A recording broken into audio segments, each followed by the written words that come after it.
திரு OP. Rabindranath நம்முடைய இணைந்திருக்கிறார். வணக்கம் திரு ஓ.பி. ரவீந்திரநாத். அதாவது தேர்தல் ஆணையத்திற்கு அதிமுகவின் உட்கட்சி விவகாரங்களை விசாரிப்பதில் தடையில்லை அப்படின்னு உயர்நீதிமன்றம் உத்தரவை பிறப்பித்திருக்காங்க. இதுபோன்ற நீதிமன்றத்தின் உத்தரவை முதற்கட்டமாக நீங்க எப்படி பாக்குறீங்க? இதனால இபிஎஸ்ற்கு பின்னடைவு ஏற்பட்டு இருப்பதாக நீங்க கருதுறீங்களா? அதாவது அனைத்து அண்ணா திராவிட முன்னேற்ற கழகம் என்ற மாபெரும் இயக்கம், இரண்டு மிகப்பெரிய தலைவர்கள், புரட்சி தலைவரும் புரட்சி தலைவர் அம்மா அவர்களும் பட்டு வளர்த்த இந்த இயக்கம், அதாவது அம்மா ஒரு ஆட்சி காலத்திலும் புரட்சி தலைவர் ஆட்சி காலத்திலும் பல சாதனைகளை படைத்த இந்த இயக்கம் இன்று பல வேதனைகள் நிறைந்த இயக்கமாக மாற்றிவிட்டார்கள்.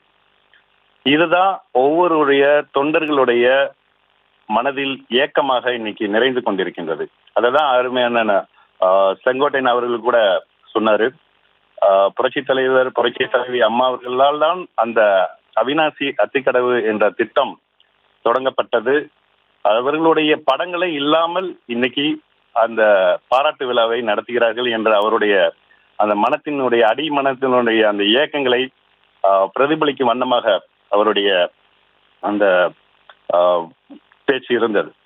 இது அவருடைய ஆதங்கம் மட்டுமல்ல, ஒட்டுமொத்த இயக்கத்தில் இருக்கக்கூடிய 1 கோடி தொண்டர்களுடைய ஆதங்கமாகவும் இன்னைக்கு வெளிப்பட்டு கொண்டிருக்கிறது. அதனால் இன்னைக்கு உயர் நீதிமன்றம், சென்னை உயர் நீதிமன்றம் வழங்கிய இந்த தீர்ப்பு என்பது தொண்டர்களுடைய நியாயத்தை வெளிப்படுத்துவதாக அமைந்திருக்கின்றது என்பதுதான் என்னுடைய கருத்து.